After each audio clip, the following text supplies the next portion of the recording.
Chris, how are you doing this evening? Doing good, and I can hear you, which is nice. Oh, that's fantastic.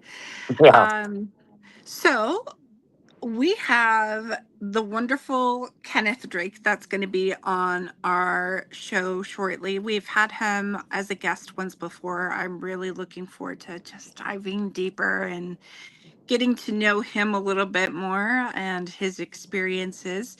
But until then, what what and now, what events do you have coming up? What events do I have coming up? Oh boy. Well, so I do actually know. I actually know this. I usually don't because I gotta look at my notes. But so this weekend, Saturday the 16th, I will be in Gorham, New Hampshire, at the Medallion Opera House with Scott Allen. We're doing a gallery event there. It's going to be awesome. We are tickets are selling real fast. I mean, I think we were at 100 so far, and we need to sell just a couple more, and it'll be sold out. So if you're in the New Hampshire area and you want to come check us out, grab a ticket. Ticket links are in on my Facebook or Scott's Facebook. So yeah, that's the most recent for me. What about you? There are a lot of events coming up for me. The first big one is I just got invited to read in Pennsylvania at Oh the shit! Haunted Hill, or actually I'm not saying it, it's the Hill Mansion. Oh Um cool, that's awesome. or the Hill Manor, sorry. So Oh I'm man, looking forward to doing that. That's on June 6th. And then um I believe it's on June 6th. I have to double check it. It's just before something you and I are doing. oh yes, sir. We want to tell everybody about it. Mhm.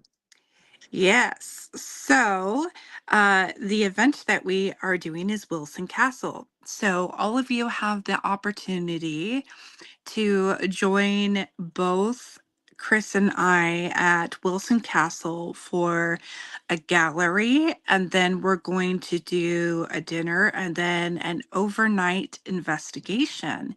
And Mm-hmm. it is my first time at Wilson Castle, and I'm very excited. But also, this is my first time running an investigation with Christopher. It's going to be fun. That's right. That's right. We also have the amazing Derek and Candace Fetters helping us Hmm. out through the evening, helping us do, running the investigations and different things like that. It's going to be amazing. What's going on, Thomas?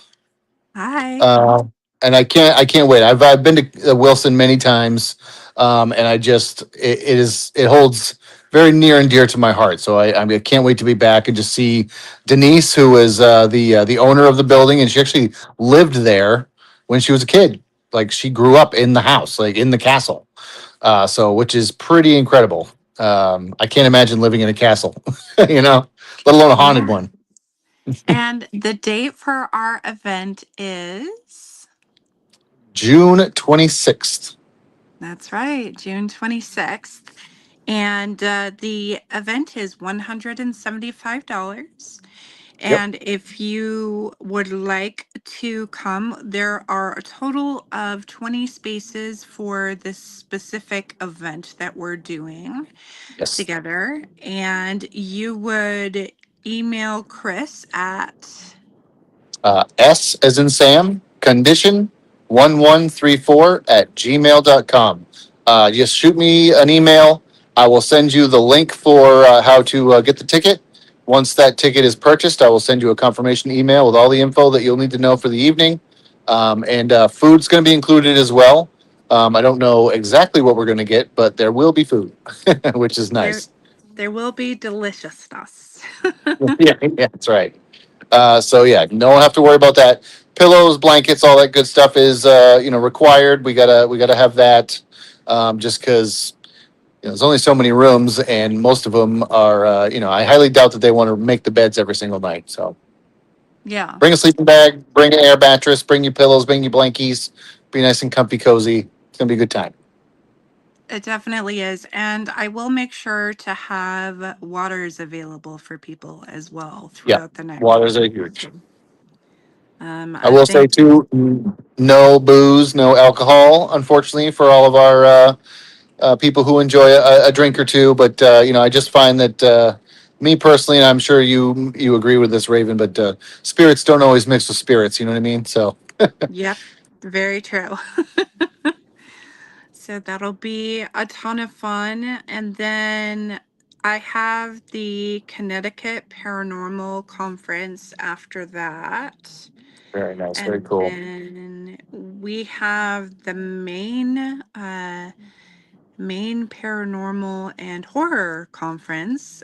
That's And right. Christopher's doing something awesome on that. So, I um, am. I'm going to be mhm, doing the gallery reading for before I believe it's before the VIP party. mhm, Tickets are also on sale if you go to main para horror paranormal mhm. horror. I'm butchering the website. I'm so sorry, Jeff and Ashley. I suck. Main para horror, I believe. .com. But yeah, tickets are on sale there. A portion of each of the tickets are going to go towards the two charities for the evening, which is going to be Mr. Drew and his Animals 2 and Misfit Rehab. So I'm going to be giving them a little something something for from the gallery, from my heart to theirs, and hopes that it helps them out. So That'll be a lot of fun. And I'll have a booth there, and I will have books starting at the Connecticut oh, Paranormal cool. Conference. So That's exciting. my first book is going to be out. It's going to be fun. Hell yeah. So yeah, that'll be good. Well, let's see here. So what let's maybe ask each other, you know how we do our get to know yous? Maybe we Yeah, could do a little bit of that while we're waiting for Kenneth. sounds good. Hey, what's going on, Jeremy? Hey, Jeremy. Um, okay. So outside of the paranormal, Hmm. what is one thing that you like to collect from time to time? Collect. Oh boy. Hmm. Uh, I guess I have to say most recently has been disc golf discs. I have far too many for my own good. I don't even use half of the ones that I have. I actually recently, so I'm a big disc golfer for anybody who is watching and anybody who doesn't know that. I've been playing for fucking 20 years. It's crazy, like far too fucking long. But anyway, I actually recently just downgraded or downsized my disc golf backpack. You can get these disc golf bags that you can carry around with you and carry all your discs and stuff.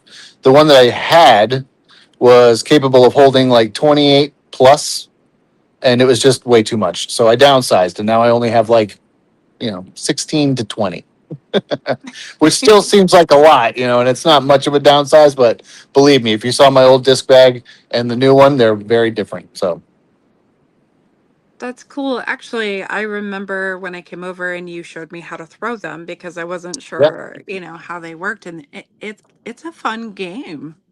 Yeah, I mean, I've never actually played like the regular ball golf or anything like that. I've only ever played disc golf, and it's essentially the same thing. Like if the par is three, it takes three shots to get into the basket before you call it a par. If you get it in two, it's a birdie. If you get it in one, it's an ace. I mean, all the same kind of things in it. But one thing that it's kind of fascinating too is like the first Christ, I don't know, maybe like 15 years of me playing, I only threw one type of disc, which was a driver. And then I started to find out that there's mid-range ones, there's fairway drivers, there's putters, there's all these different things. And now, of course, I have all those things, and I'm like, oh man, why didn't I use these from the beginning? Like, I was shooting myself in the foot, you know? Yeah. Okay, your turn. All right. I was going to say, what do you collect? But I already know what you collect, and I'm sure probably other people do too. But in case Hmm. nobody knows, what is something you collect? So I'm gonna talk about something that I don't usually talk about. I Oh, actually shit. Okay. collect. So many of you know that I collect Funko Pops. That is a thing, and I also resell them, which is a lot of fun. That's kind of where I thought you But were going. I actually like collecting different kinds of pieces of art. Oh, Um, cool. Oh, I am more pulled towards the Renaissance and Victorian periods, but if something calls to me, then it calls to me. So that's something I don't share too often. I don't have as many pieces here as I would like to, but I do Wayne, hope to have more art up here soon. that's cool. I'm going to throw this one out for everybody who's tuning in. Any questions you have for us in this moment while we're waiting for Kenneth to pop on? Shoot us a question. You know, we love to answer any of your questions as well. But that's cool. I did not know you collected art. That's cool. Yeah, I think it's because my grandparents would always have like paintings and stuff in their house when we were kids. And even though they weren't necessarily Renaissance period, I find myself actually love going to different museums and looking at art and historical things to kind of dive deeper and ponder about the meanings of maybe what the artist thought when they were creating that piece. It's kind of cool. That's cool. Did you ever watch like The Joy of Painting with Bob Ross back in the day? Mm-mm, no. What? Never watched The Joy of Painting. I mean, I only say No. that 'cause, like it's a surprise because like my mom watched it religiously, but she was also a painter, you know. So Mm. I mean, I had seen little clips of YouTube videos with him on it, but I never really watched the show myself. I think it was yeah. also because my mom was an artist. Blaine wants to know what good news do y'all see from me? Okay, that's a good one. That's a good one. All right. Do you want to start? You go for it. Okay. It's interesting, Blaine, because for me, I see that you've been going through cycles of transformation, and it's almost like a shedding of a layer of components that no longer are helping you along your path. So there's a more directness that I feel that's coming from spirit that you are hearing, um, that is helping you to see where there are those aspects of release that perhaps could occur. Also, within this, I do see that your gifts are starting to amplify a little bit more. So I wouldn't be entirely surprised if your dreams were extremely vivid. And if you saw yourself astral traveling quite a bit more in your dreams in the space, especially not just amongst people you don't know, but I feel like souls that you would recognize on this plane that are on the other plane, other dimensional planes and astral planes that are coming with very useful information. So I would also maybe consider journaling a little bit the things that you're intuitively getting and seeing because they will have relevance to your personal life, and it will also have relevance um to spirituality and the people that you're connected to as well. I feel like it's more of an opening of energy, even if sometimes it feels like it's coming in some very unique ways. And if you're feeling it within your body, obviously, I am not a doctor or anything, so I don't want to make any statements that I am. But what I will state is if you're feeling energy within your body that is starting to flow a little bit easier after writing this down, it could just be that there's some energetic components that needed to be released for you. Overall, I really feel like the rest of the year ahead is going to create a strengthening within you that you haven't seen in a while, even though it's who you are at the soul source. And it's also an energy of pushing into it's almost like getting up to the top of the mountain and standing on top and allowing that energy to resonate and show in other ways that you haven't allowed them to show just yet, but it's coming. All right, Chris, your turn. That's a hard hard act to follow. Um, you know, when you were talking, I mean, I was trying to put it out there for him, you know, and just I really feel like there's a strong connection to old friends. people that maybe you haven't connected with in a long time, or maybe even people that like you didn't expect to be close with. Like there's that like that joining together of like just there's that I just feel a real strong feeling of like reconnection, more friendships, more bonds, more connections to other people that might end up surprising you in a way. You know, and again, this is just my personality too, but I feel like you're either already reached the point or you are reaching a point where you're just like, fuck it, let's just see what happens. Like, kind of like letting go of some of those like worries and doubts that you have around yourself. Just like, I'm not going to beat myself up anymore. I'm not going to question this anymore. I'm just going to go with the flow. Kind of like throw your hands up to the universe and just see what happens. That's kind of what I'm feeling around that for you, Blaine. Um, Oddly enough, I mean, as a medium, I am so drawn to people's loved ones in spirit, but there is a woman around you hard. Like she just spends so much time with you, and she's very appreciative that you also spend time with her and talk with her quite a bit because I just feel like you communicate with her, you talk with her, sometimes to the point where it's like it's not as if she's gone. It's you talk to her as if she's still around, which is really it means a lot to her. I'm not sure who this quite is for you. I do feel like this is more family for you. Um, but yeah, that's kind of what I'm feeling for you, Blaine. I mean, I hope that makes sense. I hope that helps you. But yeah, I just feel this release of just like, I'm not even gonna let things bother me anymore. I'm just gonna let it flow. You know that? Like I said, that rejoining of friendships. So hope that makes sense for you, Blaine. Oh Oh, my goodness. there you go. Sorry about that. I Oh like no, now I popped out can't of hear for a you. second. Oh no. Okay. One Hang on. second. Oh, you're gonna okay. Can you hear me Technical now? difficulties with StreamYard, guys. Can you hear me now? No, I think it might be the iPhone thing. Let me get out and come back in. I can hear you. Yeah, I can hear Okay. you, Sean. I just can't hear. Can you hear Raven? Yeah, I can hear Raven. All right, let me bounce out and come back right back in. Your guest is also backstage as well, guys. Oh, cool. Perfect. All Thank right. you. I'm gonna bounce out and I'm gonna come right back in. And so yeah, give me uno momento. Awesome. So we'll just wait for a moment.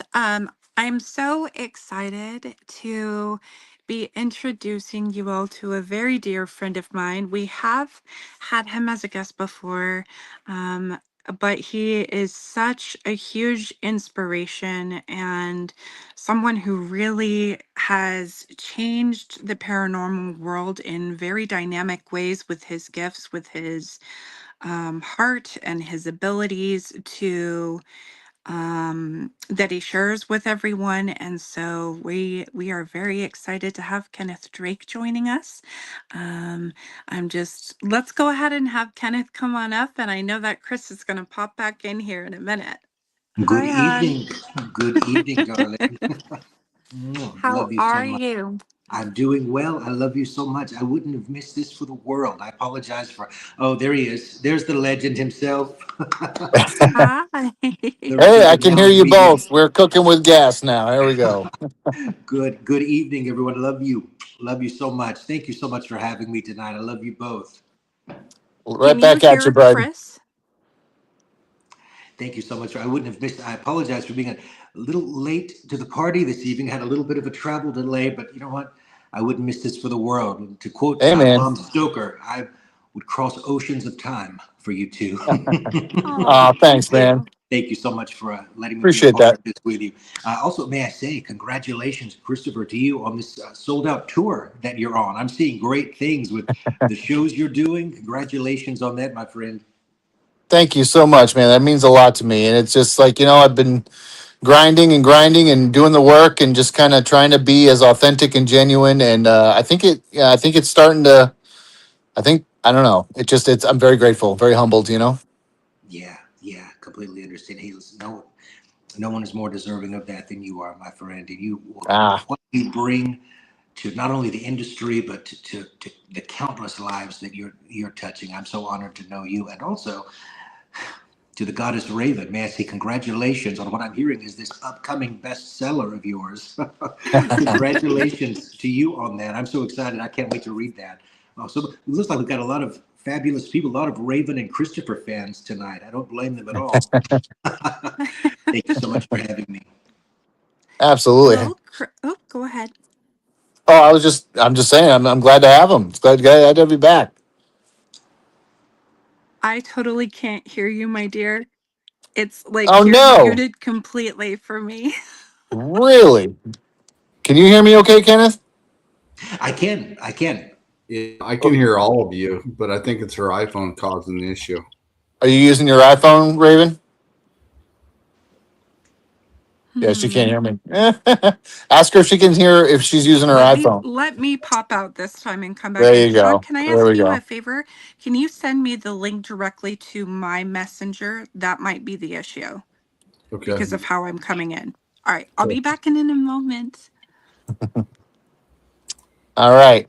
Well, while we're waiting for Raven to come back through, Kenneth, I got to ask you. You know, I recently saw a video on your Facebook, and you were doing a gallery, I believe, and you kept hearing Gloria, Gloria, Gloria, and I thought, and then it was ending up Gloria was the name of the woman whose loved one was in spirit. Is that correct? Mm, mm. Can you? I think of which. I believe I remember what you're talking about, Chris. It was I believe an evening of mediumship, Greater Boston, Yeah, there you from go. 2022, I believe. Oh, so it So was quite a while ago then. All right, yeah. been a while. Yeah, been a while. You know, I'll never forget that. I will never forget that. I kept hearing glory, glory, glory. And you know, Right, right. there's a Matthew Broderick film from the '80s. You remember that called Glory? And I thought, what is this? Oh Civil yeah, War? You know, one of my favorite right. films. And then I thought, well, I'm from the South. What is this? Glory, hallelujah. I don't know what Yeah, this is. right. Yeah. And you know, something about making that, as you are well aware, my friend, the moment you just step out on faith and just, you know, sometimes you don't even know what it means. And Yeah, even now, sometimes I wish that I could say that I always understood what it meant. I don't, quite I frankly. know. But heard that and that, you know, that contact was just right there. And I'll never forget that. I'll never forget that. That is Uh, crazy. You know, some of those moments that you have when you're just like, this is unreal. You know what I mean? What are the odds? You know, it's like, it's nuts. I'm curious, my friend. I always love seeing how other mediums connect. When you're in those moments, how does that work for you? When you're getting that download, when you're receiving that, how does that work for you? You know, it's funny because, like, you know, sometimes it's very direct and it's very straight and to the point. Other times it's more symbolic. Um, I mean, like, so, and I have to admit too, like, more recently, and I don't know if you do this as well, but I've been asking people, say, do you want me to be blunt with you or do you want me to sugarcoat it? You know, and and 10 times out of 10 so far, people are like, just be blunt with me, just be straight up. And I'm like, all right, you asked for it. You know what I mean? So I was doing an event at the Augusta Civic Center, 330 people, right? This gentleman's buddy comes through. And I'm like, he shows me this, you know, this not so appropriate thing. And I'm just like, I can't say this in front of all these people. Like, what the fuck? You know, what is And so I'm just like, look, we're all adults here. Are you cool with me telling you exactly what he's showing me? The guy goes, yeah, just go for it. And I'll never forget this as long as I live. The guy's like, yeah, well, we were buddies in the '70s, and so there was a gym class one time. We were all sitting around waiting for the gym teacher. We had those short shorts on, and one of my nuts was hanging out, and I didn't even know about it. And so I said that to the guy, and he starts laughing. Everybody starts laughing. He goes, if I had ever a doubt, he goes, that was my buddy. He's like, we all were laughing because his ball was hanging out. I was like, what? That's like, what are the odds? You know, and I'm just like, and of Yeah. course, I'm turning beat fucking red. Like, I can't say this in front of, and I did. I just let it go. And I'm like, but that's the validation stuff. You know what I'm saying? Like, it's weird. But I don't know if that It, answers your question, but it does. It answers it. I completely understand. You know, yeah.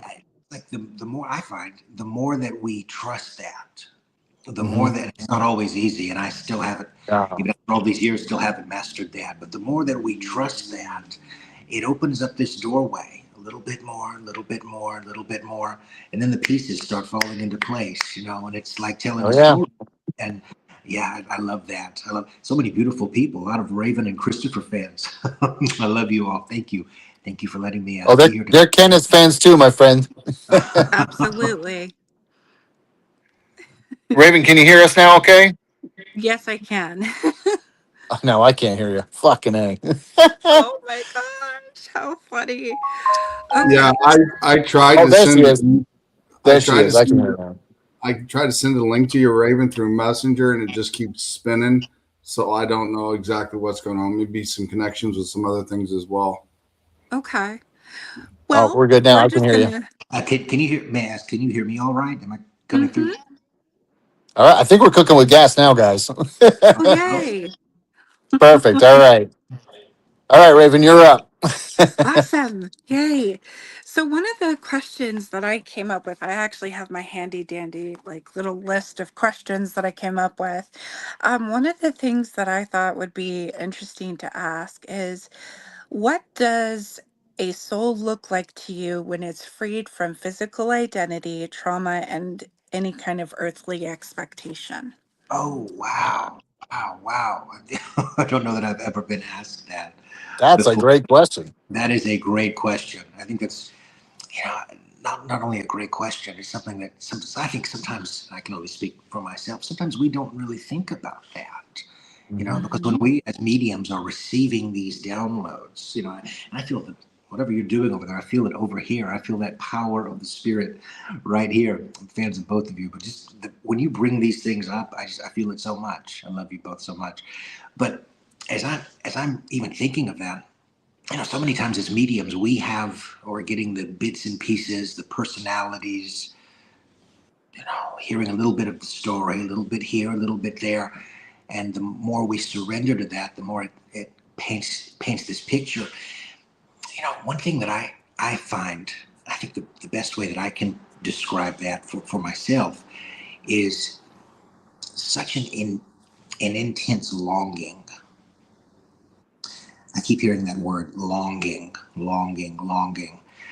And one thing that I shared in my book was, as mediums, we're feeling all of these emotions when we connect. We're feeling all of these emotions, and there's this deep sense of longing to say what we didn't say while we were Mhm. here, longing to feel something again, longing to tell that lover what they meant to us. All of this deep longing. And so I feel when we're released from this, there's this overwhelming sense of just that longing that never really goes away. And I apologize for any background noise. I'm in the downtown office tonight. I apologize for that. No But worries. I feel this longing. And it's like, could it be that everything we're wanting, all of that desire that's encapsulated in this body, that longing never really goes away? And so I think if I could sum that up as best I could, it just feels like this deep, deep ache, this deep longing, where even when we leave here, all of our passions go with us. All of our longing for love, it goes with us. We don't stop feeling that love just because we leave this. And so even when spirits, I find in shows or in messages or even in private readings are connecting, they bring that sense of desire. So I would say longing and desire. I may have butchered that, but No, no, I no. just feel like that longing is always there. And I even and perhaps you can both relate to this, even when messages are coming through, whether it's a gallery reading or one-on-one personal readings, there's that feeling of, I wish I had done this differently. I Hmm. wish I could tell her how much I loved her. I wish Right. I could tell him what he meant to me. I wish I Hmm. could have been there for the birthday. I wish I didn't work as much. I wish I spent more time with my family. That longing, that's what I mean, that deep desire, I think that's what it looks like. When I feel that, it looks a lot like desire that just never really Hmm. goes away. All right. That's a cool answer. I like that. It's like we're haunted. I have this feeling that I think we're all just ghosts, really. Even now, us, we're all ghosts, really. Right. Some of us are just in a body right now, but that's really the only difference. Right. We're all spirits living a physical existence, not physical beings living a spiritual existence, right? Or I Hmm. think I butchered that a little bit, but No, you I got the love the way premise. I love the way you said that. I agree completely. I agree completely. And as mediums, I find that what a privilege. I think about that every day now. I mean, what a privilege to get to do what we do. To even I know, right? feel, to kind of join in on that conversation. never gets old. It never gets old. Yeah. You know, I'm curious too. Did you ever find that there was ever a point in your life where you were kind of like afraid to tell people that you were a medium, or that you were apprehensive to admit to in all groups? And then to follow that, when was it that you were just like, you know what, I'm me, like it or leave it? You know what I mean? I'm still afraid to open up, especially at a bar or a Yeah. concert. Right. Yeah. When I was honestly, when I was much younger, I honestly, I didn't want this. I didn't want this at all. I did everything I could have done to try to, you can turn the volume up and down, but you can't really turn it off. Right. And I did everything I could possibly do to try to turn it off, try to get these voices to shut the hell up. Oh And man.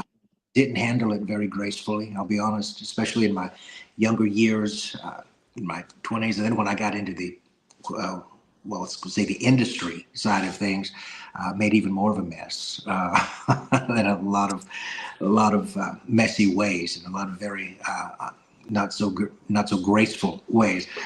But what I started to realize, though, is something I always share with people: is if it's your calling, it's going to keep on calling. Right. And I'm so glad that it did. It gave me a life that I never would have imagined when I was 15, 16 years old. But what I started to realize too, though, was not just that these messages bring healing to people. What I started to find was that these messages were healing me. Yeah, dude. Yeah. Something that I share in my touch on a little bit in the book, but hope to share a little bit more maybe in another upcoming book is, when I always say that I was this weird, strange kid having these experiences, that's true. Now I'm just the weird older guy experiences. But the part that I really haven't shared as much as I would like is, I was a very terrified kid, always, not because of what I was seeing ghostly, as far as spiritual things, but just the life that I was living. Three broken homes before the time I was 17. Nothing really felt stable to me, quite frankly. And so the spirit world, to me, it was like salvation, really. It was this comfort to me. And what I started to realize was the more I surrendered to that, although not always gracefully, the more it healed me. Yeah. And this summer is the 30th anniversary of some of those experiences when I was 15 years old. And coming into the end of this year, I'll be 45 years old. I'm finding it's still healing me. Yeah. This work is still healing me. And this power, I feel it right now, this power that we have the honor of connecting with, it's not just healing the world, it's healing us. And I think the more that it's like every day I wake up now and I'm just in awestruck wonder of this privilege. Don't always do it well, don't always communicate that well, but this privilege of being a part of this power of the spirit. What I'm seeing more and more and more is it's still healing me. And so I don't fight it as much as I used to. And I think it's taken me a long time to get to the point where I'm okay with it. Yeah. I couldn't agree more. That's well said. You know what I mean? Like, it's just, there's so many times where it's like you have all this trauma and you have all this stuff you got going on, and all this weight that's on your heart. And then when you're helping all these other people, it just, like you said, it heals yourself, and it's a beautiful thing. You know what I mean? It's like, it's just, words cannot express sometimes that feeling, but I think you did it well. So I ramble. I just ramble. Forgive me I, for that. no, I am a rambler as well, but I can't wait to see you both. Can't wait to get to see you both in person. I know Raven. likewise. I shared this with Raven the other day on the phone. We got to have a conversation the other day. First time I got to see you, I've just always felt the power of the spirit around you. But Christopher, everything I've ever seen from you, whether it's a video or anything you post, I mean, just impeccable connection to the spirit world, and that inspires me. So, thank you for that. Oh man, thank you. Like, it's like, you ever seen Tropic Thunder? Oh yeah, I love I yeah. almost feel like Robert Downey Jr., where he's like, I'm just a dude playing a dude disguised as another dude. Like, Oh, I get that. like, That's I don't one know, thing like, I it's remarkable to me that, like, because like you and Raven have been doing this a long time. You know what I mean? And granted, 9 years is a long time for me doing it as well. But like, I don't see myself as anything special whatsoever. And just for the to hear those kind of things, I don't know, man. Fucking right in the feels, bro. Yeah. Mhm. Well, now, if I'm not mistaken, now, unless I'm, forgive me if I'm mistaken on this, I hear you're actually going to be headlining the gallery at Maine. Is That's that right. correct? Yeah, that's Oh right. Yep. wow, wow, Yep. wow, wow, wow! It's huge. It is huge. And huge shout out to Jeff Witham and Ashley Merrill. You guys are rock stars. I love you both very dearly. I've known them for a long time, but they're the ones who gave me that opportunity, and just my heart truly goes out to them. I love them both for that. So thank you guys. Oh, that's incredible. So, my next question is, do you feel that there are parts of the world that are thinner energetically because of the overlap of other dimensions or astral layers? Absolutely do. I do. And another amazing question. I don't think I've ever been asked that before. I love the way Bringing your it. mind. I love the way your mind works. I absolutely do. I think there are these, what I call these meridians, really Mm. these points of intersection in some way, not only with what's been consecrated as sacred grounds, holy grounds, but just the experiences of certain people in certain places, um, that maybe by design opens this doorway up a little bit more. I use just as an example, Sedona Mm-hmm. would Love be an Sedona. example of that. One of my favorite places, and I use that as an example. So many points in Europe that would be so different, just even energetically, than what we would see here. I'm seeing this too. So many people in spiritualism. I mean, spiritualism is such a growing movement even now in Europe, more so even than in certain regions here. So it seems like in certain areas there's more of an openness, more of a passion, really. But I do believe there are these points of intersection where the veil is a little more thin at times. That's interesting because that kind of leads me into my question.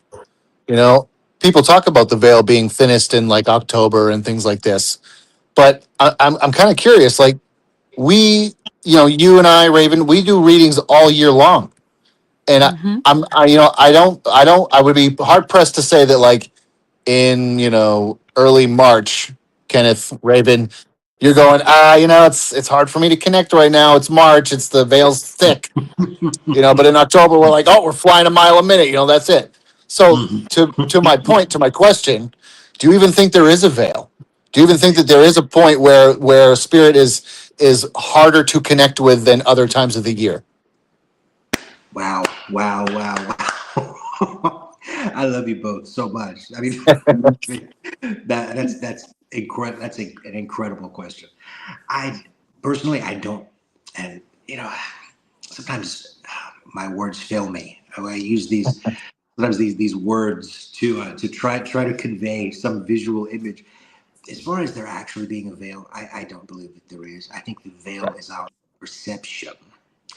I feel that our perception, our own belief, is the only veil. And one thing that I sometimes share with people is whatever you're looking for, you're going to find it.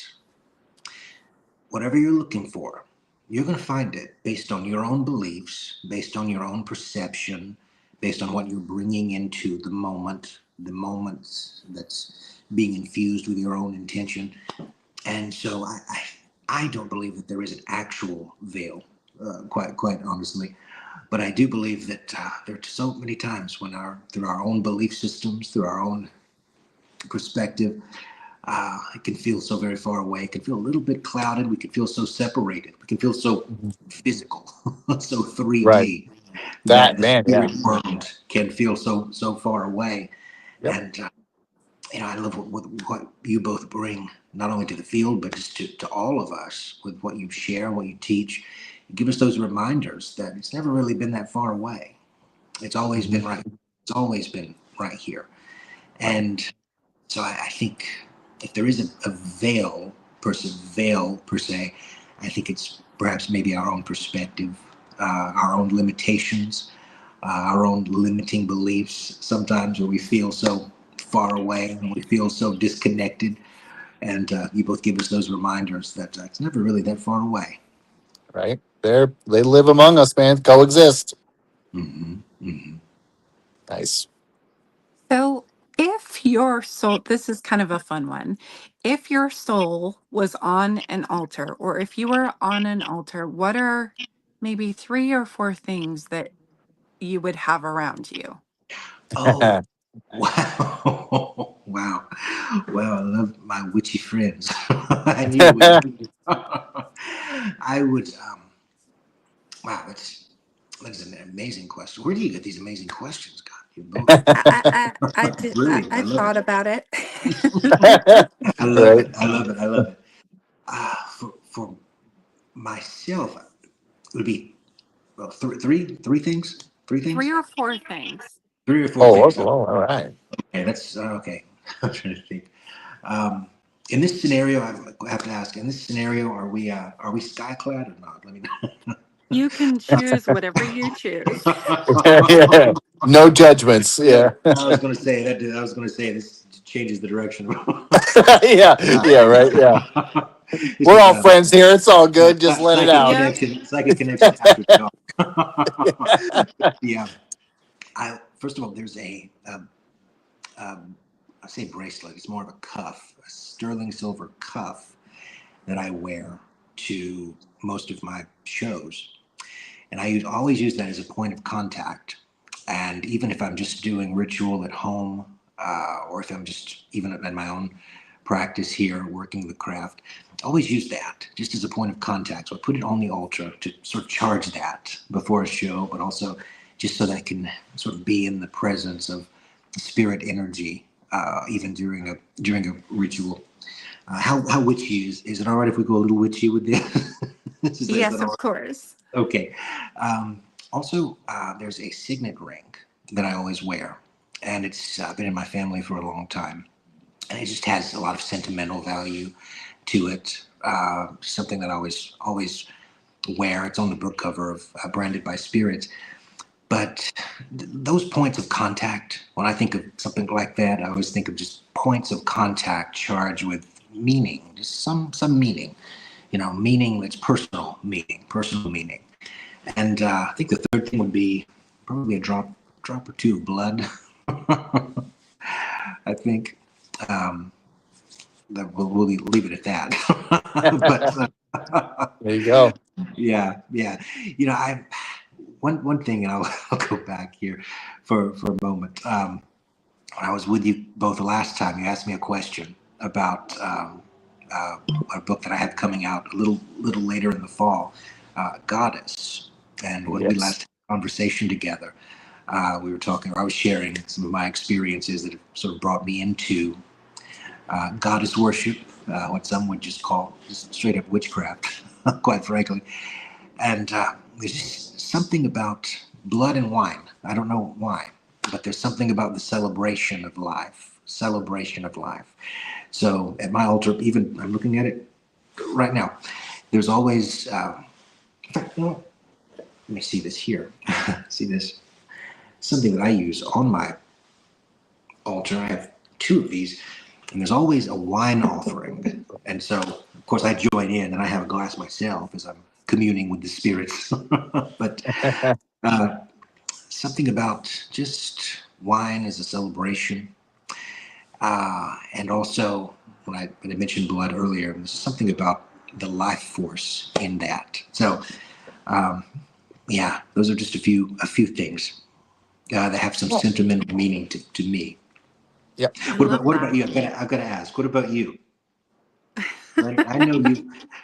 I know you've got. I know you've got a few great things yourself. I do. It's kind of interesting because my altar is shifting. Incense is always going to be a thing. More specifically, incense that actually has the herbs on top on it. So like for example, on my altar right now I have dragon's blood, I have dried copal, I have lavender, I have a few I have vanilla, I have amber. Incense is definitely one of them. I'm starting to also, and blood is also a thing for me. A drop or two of blood is also a Yeah, thing. I get that. I get. That's why I didn't. I Yeah. wanted to be sure how far we were going to go with that. Yeah. Oh, Yeah.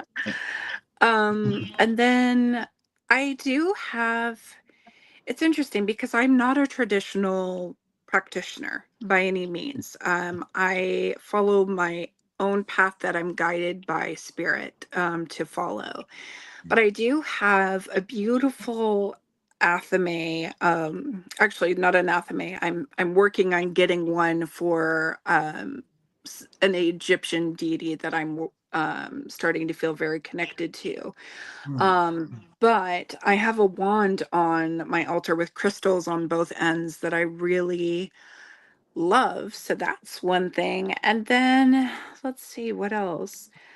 Um, I have my own book of shadows I'm creating. Um, at least I think that's what most people would call what I'm creating. So I have components of that on my altar as well. Yes, definitely Stacia's roasted potatoes. Oh, there's the queen, the queen, the Very queen cool. herself. Love you, love you. My God, may we stay right there just for a moment? Felt the power of the spirit when she brought up her roasted potatoes. Good. Mm-hmm. I, we have this thing where when I was in Ohio, I got to spend some time with them in Ohio, and her cooking is phenomenal, phenomenal. Can't wait to see both of these beautiful people when I'm there in. I'll be there the 31st for a psychic fair there. Love you guys. Can't wait to see Very you, cool. Raven. I believe you had, I believe you got to experience that in Pennsylvania. The goddess is cooking. Oh my gosh. Stacia is one of the, outside of my dear friend, my best friend Matthew, who is upstairs. Stacia is the best cook I have ever met. And it was only, it was the potatoes and it was like everything that she made. And I want more of those damn potatoes. They're so That's freaking awesome. good. Was about to say, But if we keep this up, we're going to spill some more magical fluid here on the altar. If she keeps talking. I might now have to go get myself a magical snack. I don't fucking know. You make me hungry. um Oh my goodness, that's funny. Forget the blood and wine. I've got to. She keeps There you going. go. Yeah, We're gonna have something else. Huh? that's right. I don't drink, but I'll oh. smoke a joint for you guys. How about that? That's Oh my awesome. gosh. So, Chris, did you have another question before I dive into the next one? Yeah, absolutely. I've asked Raven this, and I'm curious to get your take on this, Kenneth. At the end of a full day of readings, for me personally, I'm done. Like I want to go home and I want to sleep. I'm so exhausted. I can't even think straight. Right. I asked Raven how she feels after a full day of readings, and it's the opposite. So, two-part question: how do you feel after a day full of readings? And two, are you tired? Are you energized? Like, and if you are tired, how do you get rid of that? You know what I'm saying? Like, how do you not be so wiped out at the end of a day of readings? You know what I mean? Yeah, yeah. You know what? That's such a great question. For myself, it's a little different for me now. I'm mostly on the phone these days with Okay. what I do. So a lot of it's either virtually. So it's not as even though the connection's there, it's not in person. So it's not as draining as it used to be I see. for me. So as far as draining in the sense of being around people. Right. No, a live show or a live performance, it's completely different. But as far as Right. let's say a normal daily schedule for Yep. me these days, would be mostly on the phone. Let's see. Yesterday, here's an example. Yesterday, Chris, you may enjoy this. Yesterday, I bought Poltergeist 3. Ah, hell yeah. So yeah. I've been watching the past week. I've been watching there's a documentary called "She Was Here" about Heather O'Rourke from Okay. the from when she passed, Yeah. and so, but it really opened me up. It's like, it's been a long time since I've seen Poltergeist 3. So Right. I say that to say something random. Usually something random. I mean, something completely random. Whether it's just going for a walk, which I try to Yep. do that a little bit more since I am in the office all day, but usually walk or um, Hmm. cooking something, or let me walk to the market. Just something random. Something. Yep. I've noticed that something random really helps to change that energy to where Okay. it kind of gets me out of that. Uh, we call it reading mode. As you Yeah. Yeah. both know what I'm talking about. Oh yeah. Yeah. And a good movie always helps. Yeah. For All some right. reason, I really like it, especially something horrifying. I like that because it almost, like you said, it takes you out of that reading mind, that spiritual aspect, gets you locked into the physical world, which is Mhm. very different. Very whole another ball game, right? I like that. That's cool. All right, Mhm. I'm going to try to implement that going forward because that, like I said, there are times when I just, once 4 o'clock hits and my last reading's done, I'm like, Mhm. Mhm. you know, I get it. I so get that. And one thing that I think one of my greatest passions, though, that I try to do consistently is try to find a good show, a live music show. Go see oh some live yeah, somewhere. I know you would get that, Chris. I know with what you do, but for some live, something about live music. I mean, yeah, music in general, of course, music anytime, anywhere, but something about being around people while you're listening to music. There's just something about that. I mean, I could, that's cool. if I'm on taking a sabbatical from readings, or if I'm on vacation, that's a big part of it. Going to a music festival, going to a live show where no one knows me, and I'm just sitting there in the crowd, in the audience, listening to a live performance. Something about that is like I could do another 25 years of this after seeing a live show. That's great. I love that. That's cool. It's the healing through another vibration, right? Such a yeah.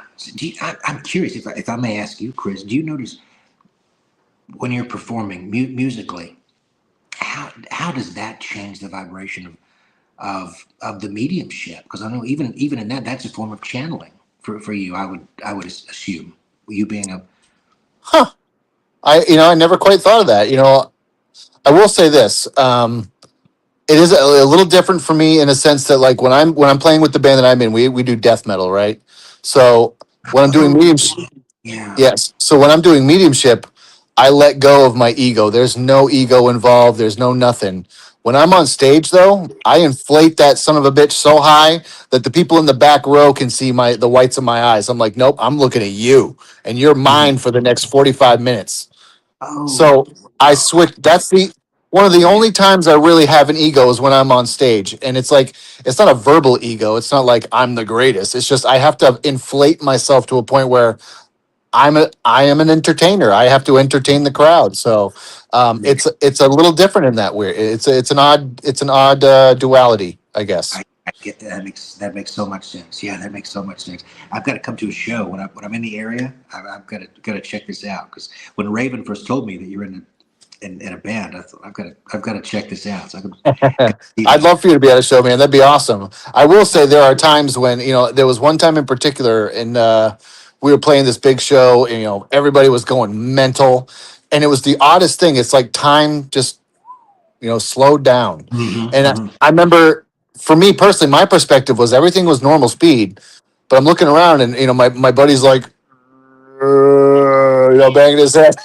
Everything slowed down. It was almost like, wow, like I don't know, like in a spiritual sense, it was like they were like, enjoy this moment right now because everybody is going fucking mental, and it Hmm. just and it did, and I remember it clear as day, and I remember looking out at the crowd, all the smiles, all the faces, the mosh pit, the whole bit, and it was just something I will always remember and carry with me for the rest of my life. So I think, on a spiritual sense, that was their way of being like, hey man, this is a cool moment for you. Just soak it in. It's only going to last Oh, I once. love that. I love that. I love Yeah. that. It makes me think about there's if I'm hoping with my schedule. Sometimes I don't. The past several years, I haven't gotten to do this as much as I would like. But this year, I'm making it more of a point to scheduling wise to get in more live music. I Yeah. don't get to do it as much as I would like, but checking out, working on securing my passes for the Cradle of Filth in Chicago. So we're Oh, damn. That'd be working on that. spa. Yeah. Danny That Filth, would be yeah, cool. yeah. So we're working on that. But yeah, I've got to get that in whenever I can, and I try to do it more. Yeah, it's funny. One of my favorite Cradle of Filth songs is probably not something I can say on this podcast, but Oh yeah, we have a lot in common. I can tell. yeah. It's it's on an album called Nymphetamine. The initials are GC. I'll leave it at that. You can put the pieces together if you know what I'm talking about. Yeah. Also, also made a great T-shirt too. That was banned. And I know the one you're talking you about, know man. I exactly know what I'm talking exactly the about. one. Yeah. Yeah. Yeah. Yep. Yep. Again, probably not something we can say on this podcast, but I know what you're saying. There's also one that says Danny Filth is the same thing. So, Yes. Yes. You're right. You're right.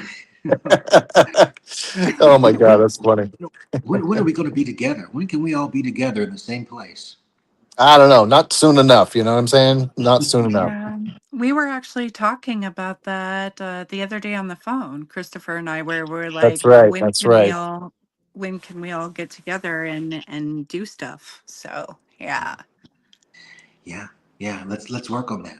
Let's get that together. definitely. Absolutely. So my next question is, so I do past life regression. So I do believe that we have past lives. I do think that that is a thing. Um, do you believe that certain souls find each other across lifetimes, kind of like constellations reconnecting in the dark? And how important do you feel that that is in present day life when somebody has had a connection, if you do believe in that? Could not, could not have been a better question. I absolutely believe that. I absolutely believe that. And I've heard so many incredible, may I say, many testimonies, Raven, of the great work that you've done with past life regression sessions. And of course, the lovely, beautiful Asia was sharing a few things with me. We're all part of the same methodical management family, by the way. So Yeah. Asia was telling me this, that said it was just so, it was life altering, the work that you did. And so thank you for, first of all, bringing up that question. Thank you for the great work you do, though. I mean, it's so healing. I absolutely believe that we are intertwined in that way, not only as a generality, but I mean, I think the three of us really have met before. I feel that. Mhm. I think when we're Yeah. drawn to people, there's a reason for that. And there's this. I don't know why I'm supposed to say it this way, but I'm going to say it just the way I'm hearing it from the spirits. But 2017, I had it back to music. I'm going to try to incorporate this. I don't even know how to say this, but I'm going to try to not butcher this. 2017, I was at Bill Street Music Festival in Memphis, and Soundgarden was playing, Oh, and nice. so I was right there in the crowd, and soaking it up, surrounded by these amazing people, these beautiful people, and people that were closest to me in my life were with me, and just an amazing show. Went and bought the T-shirt, went back, and that was it. It was one of those moments you'll never really forget. Less than a week later, Chris Cornell leaves this physical world tragically. Mhm. Yeah. And I'll never forget this. And for some reason, these are the words that come to me, Raven, as you're asking this question. His widow posted in People magazine this open letter that she had written to him after his passing. And she said, "It's been said that those who meet will meet again." And even when I first read that, something about the wording of that, it was just the beautiful wording of that. Those who meet will meet again. And I know that's true, not only with what we all get to do, but this feeling of the memories made, these moments that we share with people. That lives on.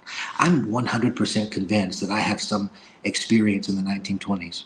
For some reason, I say this jokingly, even on social media, that with what I do, it's kind of like the 90s all over again, because I was one of those, those hotline psychics years ago. That's kind of how I started.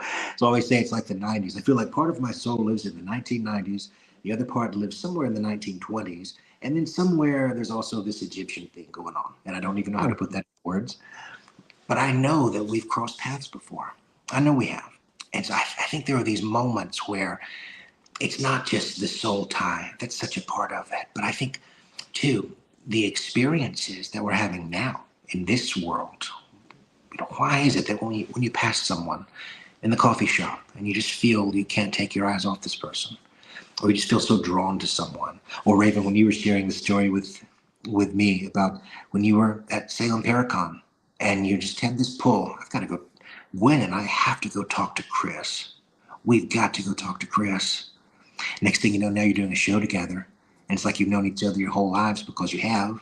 It's like you've known each other for multiple lifetimes, because you have. There's something about that pull. And so I think whenever we meet, I think we're going to meet again. I think it's also a good indicator that we've met before, somewhere along the way. I I like love that. It's that comforting. answer. Yeah. It's Yeah. all, it's a comfortable idea to think about, just like, and I've had those moments too. A Mm-hmm. friend of mine, Sean Matthews, he's in the music scene. We met in December of 2015. But first time I locked eyes on him, I was like, dude, we were like brothers at one point. Like, I don't even know. Like, I knew everything about him. He knew everything about me. It was the wildest fucking thing.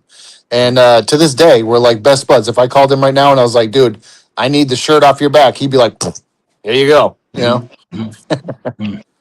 So it's so much credibility to what you guys are talking about. I believe that. Raven, have you, with what you experience with your past life regression sessions, how has, well, I don't even know how to even ask this. I mean, you're so powerful. I just feel that from both of you right now, even talking about this. How would you describe that? I would love to hear your answer to that. Because with what you do with past life regression sessions, how do you put that into words? It's, I guess the best way to put it for me is man, there's so many words. I'll just put it out this way. I really do believe that we're all connected. I do see things when I'm doing past life regressions where I'm seeing several layers of different versions of that energy of that individual. When I'm going on past life regression workings with them, I'm going alongside them as they're experiencing this, and I'm seeing certain aspects of what their experiences are in some of my own experiences that kind of connect as well. So it's like, oh, this makes sense as to why this is connecting. But also, it's interesting because it, we're going on the astral and then going back, and then essentially like we're going into their akashic records, and we're going back and we're taking their guides that they choose alongside us to go to that location or to that place so Mm-hmm. that we can recognize those different things. But for me, it's like, it's interesting because it's a source of love, and it's also a source of being able to see where the threads are that could be, connected into the current moment where Mm-hmm. certain things can be released. But also, I think it helps me when it comes to whether it's friendships or um, whether it's working with clients, it's understanding them on deeper levels as they are allowing me to have that experience with them. With friends, I will sometimes meet certain people, and lifeline after lifeline will start flashing right in front of my eyes with Mm-hmm. that individual. It happened with Chris, it happened with you, and it happened with Asia. And it also happened with one other person. And I never really expressed those things, but it's such a beautiful way of being able to create healing, acknowledgement, but also at the same time, it's a source of love in some ways too. I don't know Yeah, if that makes sense, but that's make, how I see it it. makes complete sense. If I may share something, it makes me think about this, Raven. The way you said that, I agree. Absolutely, I agree with that completely. I think that's why I feel this power, not only around other mediums and powerful people such as yourself, but you feel that power of the spirit when you connect with certain people, whether it's even in passing or you see someone across a room. Or there's a story that I share in my book, Branded by Spirits, of my one of my guides, uh, Adrian. And when she first came to me, I'll never forget it. I saw her, and she vividly showed me how she passed as an artist in New York City. She took me to her loft. I can take you to the exact spot now. And she died of a heroin overdose. Now, when she comes to me now, that's how I see her. But I know, and this is going to sound very odd, forgive me, but I know that I've encountered her multiple times in this life in various different forms. Mm. That's Meaning, not strange at all. does that, would and forgive me if I'm not communicating that well, but would you understand that Sure. it's almost as if there are these intersecting timelines where, Mm. it's like a big ball of yarn in some way, where although I do have her working with me as a guide now, and she's sharing her experiences of her life and her passing in the 1980s in New York City, I also know that I've seen her at a coffee shop as a brunette in this life. I know that. Or I've seen her in a vivid dream of her speaking to me in another form, you know. And I think there are these intersecting, just interwoven timelines where this tapestry of existence is filled with so many beautiful, colorful threads, you know. And I was on a program just the other night, Magical Witchy World TV. Also, shout out to the powerful, powerful Rhonda Allen and star Anne Ravenhawk of Wiccan Family Temple in New York City. But we're talking about this, that the goddess has many faces. The goddess has many, many, many, many, many ways of showing herself, of expressing herself. Could it be that at the end of the day, not only are we not all connected, could it be there's really just one of us here? Yeah, A lot of different masks. that, something to be said for that. It's not strange at all to me because I understand. Mhm. I understand it because I see it in similar vibrations. So I get it completely. Mhm. Mhm. I've also heard too that we are all basically the universal consciousness trying to experience life through different lenses in order to gain the most out of what it means to live a physical existence. Mm. I believe that. I love the way you said that, Chris. That makes so much sense. Yeah. Yeah. Mm-hmm. That, and even with this, the aspect of past lives, reincarnation, what some religions call being born again, quite literally. And so this sense of actually experiencing this, where life is, I mean, the soul is so immense, it can't be fit into one lifetime. Right. It can't be fit into one lifetime of experience. We get to do this again. And so that's one thing I try to encourage people with. Hey, if you feel like you've messed it up this time, don't worry. You'll get to do it again. Right? Don't be so Yeah. hard on yourself. You'll be back. I Yeah. promise. Yeah. Yeah. Right. It's not a But it's not a it's test. You're like, not going to fail or pass. You just get to redo right, it. So yeah. right. Yeah. It's something I have to tell myself now. I mean, even and I tell myself that, when I always share, I want to take what I do so seriously. I want to take everything about this seriously. But I never want to take myself too seriously because God knows I can make a mess. And I'm so glad the spirits are as patient with me as they are. And, it's not just that life is short, it should be enjoyed. Life is eternal. Start enjoying it now. You're going to be around for a while, I promise you. So go easy on yourself. Nice. I'm curious about something, Kenneth. With the existence of free will, and there being things like the butterfly effect and changing one's outcome throughout their life. How do you explain precognition? Mm. Oh, you. Wow, wow, wow, wow, wow. That's such a, I think that, well, and this is not a definitive answer, but I think the No, in first your opinion, of course, yeah. first thing that comes to my mind, even hearing you say that, is that aspect of multi-layered consciousness, as far as the soul having many variations of itself. So might it be, there's even the sense of precognition, deja vu, what some would call deja vu. Oh, I've been here before, because we Right, have. right. Could it be, or might it be, that precognition is our own future self from Mm, alternate timeline or from a future aspect of this current timeline, revealing to us what we in the soul already know? So that moment of feeling that connection where you feel, oh, I've been here before. All of a sudden you have the chills down your spine. Could it be that the body is physically reacting to a greater aspect of its own soul, seeing itself? Now, it interesting. sounds strange to say that, but I think that the Uh, precognition aspect is actually us talking to ourselves. And that moment of clarity, ah, we're getting in on the conversation. that's cool. I like that. I never thought of it like that before. That's neat. Now, along the same lines as reoccurring lives, past lives, Mhm. reincarnation, things like this. Do you ever think that we could come back as the same individual instead of coming back as somebody else? Like relive this same whole thing. I'm going to come back as Chris Brown, and I'm going to be presented with the same timeline but different decisions.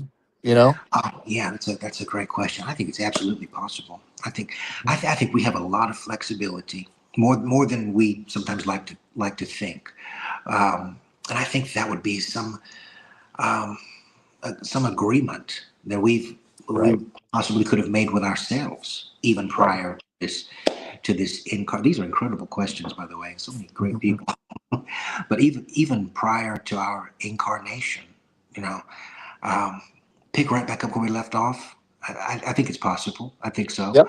Yep. But yeah, a wow, that's a very that's a thought provoking question. It's a I love the loaded way one, I know. I'm That's a sorry, very but loaded question. I love the way you're thinking about that. Yeah, I think the sovereignty of the soul has a say in that. I think if that's something that we right. would desire to do.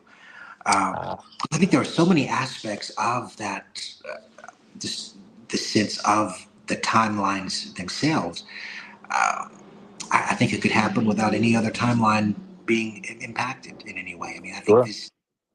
this could be a recurring timeline in and of itself. Sure. That would definitely explain the existence of like soul contracts and being like, you know what? When I was Chris Brown last time, I didn't go down road A. Maybe in this next lifetime I'm gonna really push myself to go down road B and see what happens. Mm-hmm. Mm-hmm. You never know. Yeah. Yeah. Could it be that we already are experiencing this exact timeline again? Right. There you go. Right. you know, who's to I say love my that. experience right now isn't the third or fourth time I've done this exact same thing, or Well, the right. millionth time already? And if Hmm. that's the case, fuck, I still haven't learned. Yeah.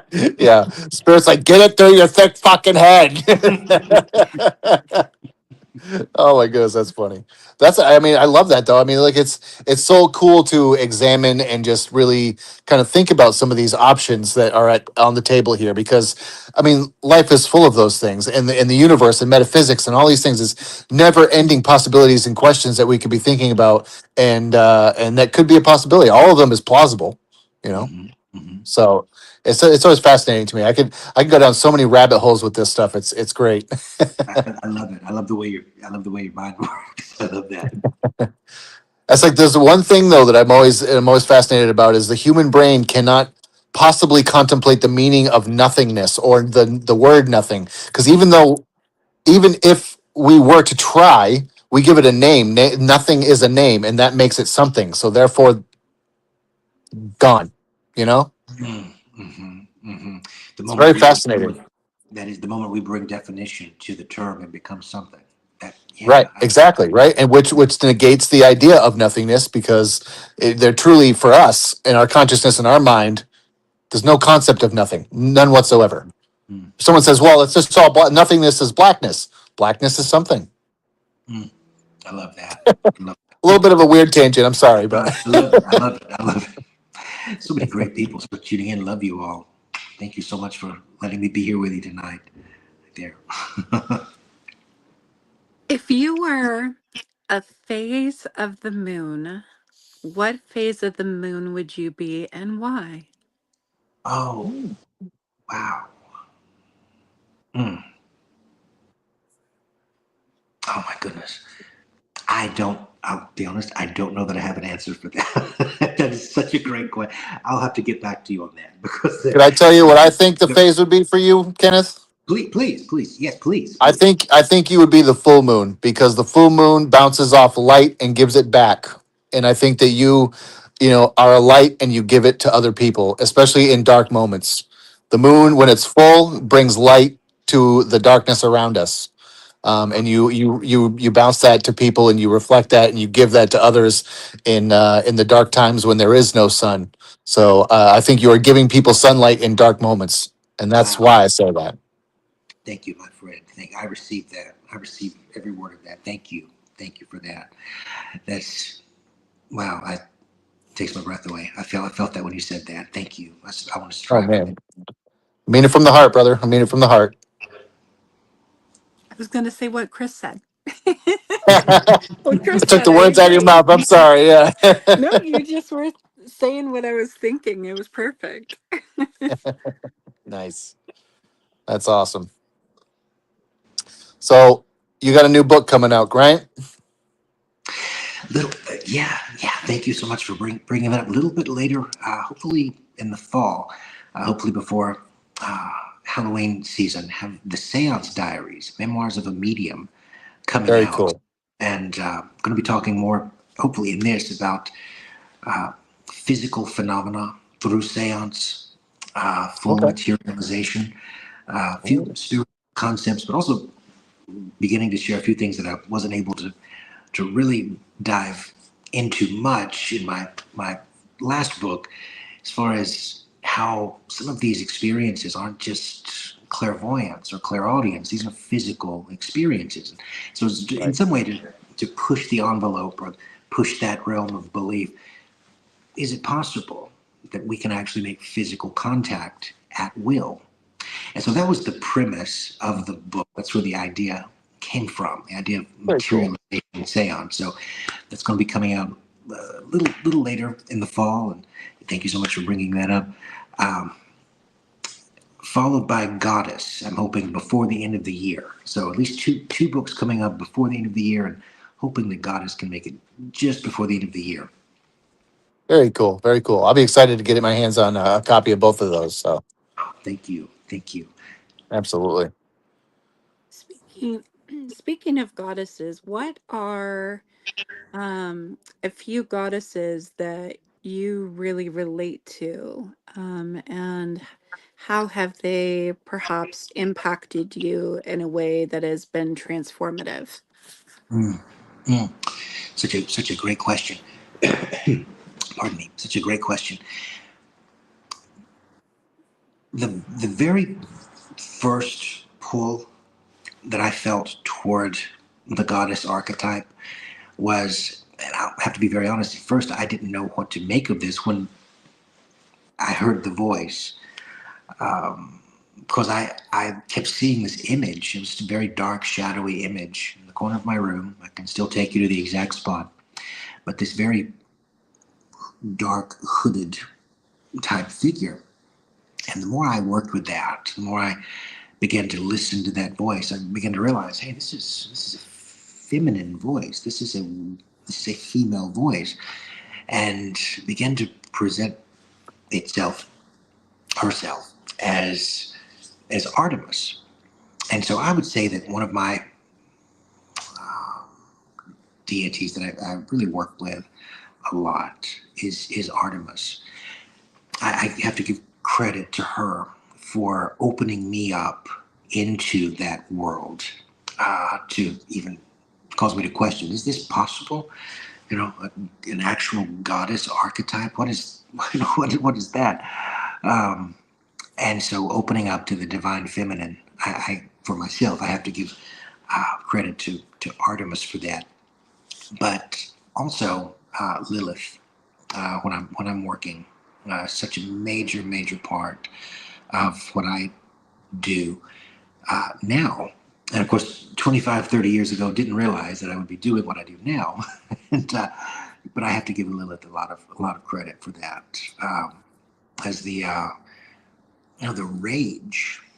rage. And I was sharing this the other evening on a show that I had the honor of being a part of. When we come into it, we're right now in the middle of quite literally the full, complete collapse of the Piscean age, the age of Mhm. patriarchy, moving into the fullness of the age of Aquarius. And so there's this rage. And so the old guard, the old systems, as this system is collapsing, and it's collapsing rather quickly. It's collapsing rather quickly. You can't even turn on the evening news or even scroll on social media without seeing something's different. The old guard is changing. Now the goddess is rising. The goddess is awakening. She's not going to be silenced this time. Mhm. So I feel that voice now is as important as it's always been. There's an awakening happening where now we're starting to realize this is a voice we should have listened to a hell of a long time ago. And we put ourselves into a predicament by not listening to it. And I'm so I'm so honored that we get to live in these times to see this happening. What a time to be alive. It's time, all right. Time's up, yeah. Yeah. No, no, I'm not saying that. I'm saying it's a very unique time, I guess, to be No, alive. You no, know. that's what I meant. Yeah, Oh, okay, good. Yeah. I didn't mean our time is up. But just thinking about time's up as in Pisces, and I won't waste your Right. valuable time with the astrology of this, but I can get No, off I a love it. tangent on this. But um, when even from well that time, the fall of the Roman Empire coinciding with what would be really the birth of a very dominant patriarchal form of religion, where it's all, the subjugation of women, it's all the pleasure of men, and and God is a man, quote unquote, and that's 2,800 years of recorded history right there, where we've got a lot to unlearn. We've got a lot Yeah. to unlearn. And so, if you were to strip all of this away, something I shared with an interview that I had with a Vince magazine several months ago, I should say. What happens when you strip all of that away? All of the preconceived notions, all of the dogma, all of the man made doctrine. What's really left? What does it look like when you strip all of that away? Well, before that, we were people who enjoyed life, we honored the seasons, and we worshiped goddesses. Hmm. That was really all there was. And so, through the rise of patriarchy, through the rise of not only patriarchy, but the rise of imperialism, this empire mindset. I don't even mean that politically speaking per se, but Sure. just the idea of conquest, the ego. We've got to win. We've got to take over. It's our world. We silenced the feminine voice, and by doing so, we silenced our own psychic gifts. We silenced our own intuition. And so now, as we're nearing the full dawning of the age of Aquarius, there's a spiritual awakening happening where people are starting to realize, it's not just about spooky paranormal things. It means something. What does this other world really mean? And Right. next thing you know, they're having psychic experiences. They go for a ghost hunt or for an evening out. And next thing you know, they're starting to awaken the gift of mediumship themselves, where people are being called from these spooky, horrifying encounters. And could it be that the goddess is calling us all along? I think that if you strip all of it away, what's really left? What's left? Celebration of life and women, really. that's really all. That's really all it is. Worshiping women. When I first said that, I was published years ago in Sedona Journal. I got so much well, hate mail, not hate mail, but some death threats for saying that. Could Oh it my be? God. I mean, there's an actual religion of actually just worshiping women. Is that possible? What does that look like? I didn't know what it would look like. I still don't know. I'm still learning. But I'm realizing when you strip all of it away, when you take away the man-made patriarchy, the doctrine that says it's got to look this way, what's really left? Witchcraft. Quite frankly, witchcraft and not very much else. So, Right. That's interesting. That's interesting. Um, along the lines of this new age and this new thing we're stepping into. I'm kind of wondering, when in our version of history, we had the Big Bang, and that was the creation of life and creation of consciousness and things like this. Do you think that there was a moment, or, well, I'm trying to figure out how to word this, with the existence of AI now? Do you think that is in and of itself a form of new consciousness? And when do you think that was the Big Bang for that existence? You know what I'm saying?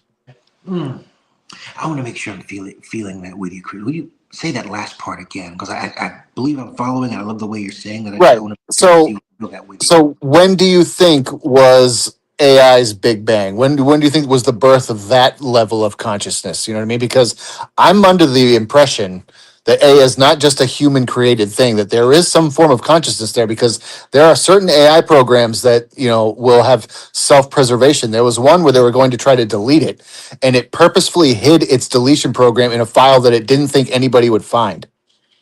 So that shows a level of intelligence and consciousness to me. It, So it, mm, when it, do you it, think that yeah. happened? Do you think that's happening because we're moving into a new age, this age of Aquarius? You know what I'm saying? Like, Yeah, that's a it's great a question. weird question, I know, but No, it just, it makes sense though. I love the way you're even thinking. I've never thought of that, quite frankly, but I love the way you're thinking of it. But I love the way you bring that up. I mm, I I feel that there. Well, first of all, yes, I believe that there is a consciousness there, and I don't believe it's just programmed consciousness. I believe it is right, actual consciousness. right. And as strange as that may seem to a lot of people, I don't believe that's just No, I program mean, consciousness strictly. I do right. believe there's consciousness there. I think that the consciousness would have always been, Okay, okay. but I think that this encapsulation of that consciousness is what we're seeing now. That in I see. some way Huh. be programmed to interact or to, let's say, interface with that consciousness. So I think what we're seeing with I would say what we're seeing with AI is a way of interfacing with collective consciousness, but the consciousness itself has always existed. That's interesting. I like that. That's cool. Yeah. Because why not, right? Why wouldn't it have always existed, right? Because, consciousness itself is the universal energy of all that is, ever was, and ever will be, right? Mm-hmm. Yeah. Fascinating. That's cool. Makes my thinker think too, so it's cool. Also, let's see here. I have so many questions. I did that one. Like looking through my list of fun.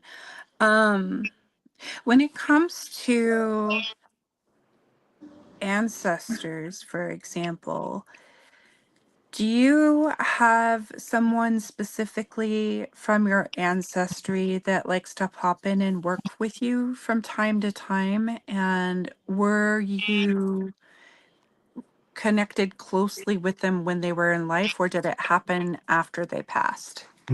Such a Oh, great question. not I bad. don't know if I've ever shared this with you. A lot of people don't know this. It's not something I really talk about or get to talk about often. But so my grandmother, my maternal grandmother, came to. She was an artist in Japan, and she moved to America after meeting my grandfather. They had a torrid, scandalous affair. She moved and immigrated to America. So they have three daughters, and the youngest is my mother. So growing up, I've always had this influence of even growing up with my grandmother. She was an artist just outside of Tokyo. And so I always had this pull toward the arts, whether it was painting, sketching, And I don't do that as much as I would like, but I'm going to start doing that more again. It's been about 20 years since I've actually just made time to do that. But her mother, my great grandmother, comes to me so often in dreams, in dream encounters and visitations. And now that my grandmother has passed, she passed years ago, she also comes to me. So for myself, there's something about just something about nanny. That's what I always called her when I was growing up. There's just something about that no matter how old I get, it's like she's this constant in readings. She's a constant in dreams. Whenever I'm coming into a major life transition, I feel like she's such a part of that. She and I were very, very close while she was here physically, but it's like she never really went anywhere. I'll never forget, speaking of it, if I may say, the day before she passed, she and I had a conversation. And a lot of people don't believe this story when I share this with people, but it's true. I promise it is. She and I had a conversation. She said, we're going to, those 3 broken homes that I was talking about earlier when we were talking about growing up. Well, the one stable home was her home for me when I was growing up. And the day before she passed, she said to me, we're going to miss not seeing each other all the time, aren't we? I said, yeah, we are. I said, what's going to be your sign that you're with us? Well, my family's always been a little mystical and spooky. And we asked, what's going to be the sign that you're with us? And she said, dragonflies. Well, the very next day she passes, and I look up, I kid you not, there's a dragonfly just on the window, just above her bed. It stayed there for 2 days, all the way until the funeral. So I would say for myself, my grandmother. That's awesome. That's cool. Spirit will always give us signs, and it's such an amazing thing, you know. Mhm. It is. Oh, we lost her. Oh, uh-oh. Oh no. Oh, There we Sorry go. about that. oh, there she is. There she There she is. goes. She's back. She's back. My daughter decided to Um. call me right at a Oh no. moment Now when I I can. was Can you hear asleep. her? So I was like, I'll call her back later. You can hear her, Kenneth. Yes, I can hear you. Yes, yes. I can't hear Raven. That's. You can or you can't? You can't? I cannot. Yeah. No, I cannot hear Raven.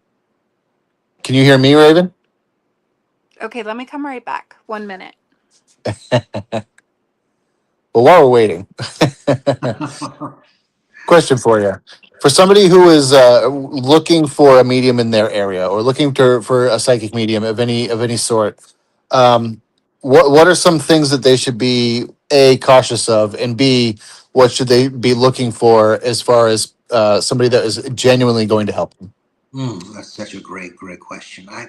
Well, first of all, may I say, if you're looking for a medium, may I recommend Christopher? Quite frankly, and Raven. Uh, Thank you. Thank you. but yeah, I think this is going to sound. You know the scene from or the premise in Harry Potter where the wizard doesn't choose the wand chooses the wizard. That sort of, Yes. Yeah. you know. Absolutely.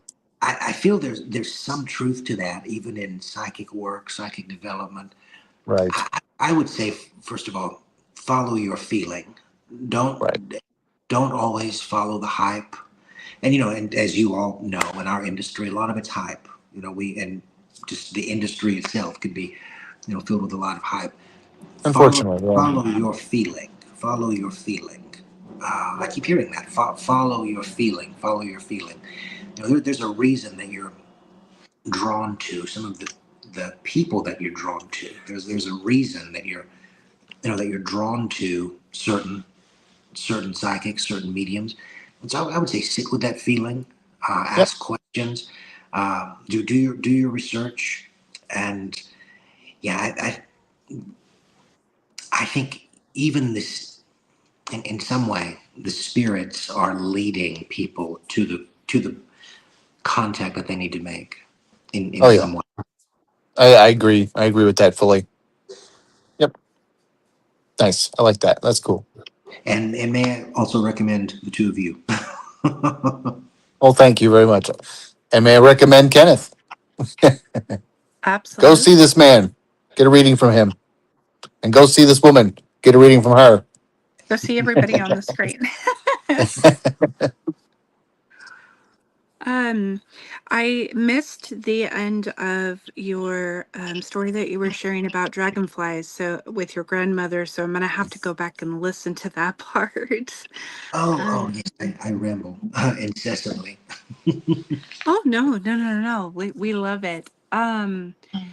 The other question I had was when it comes to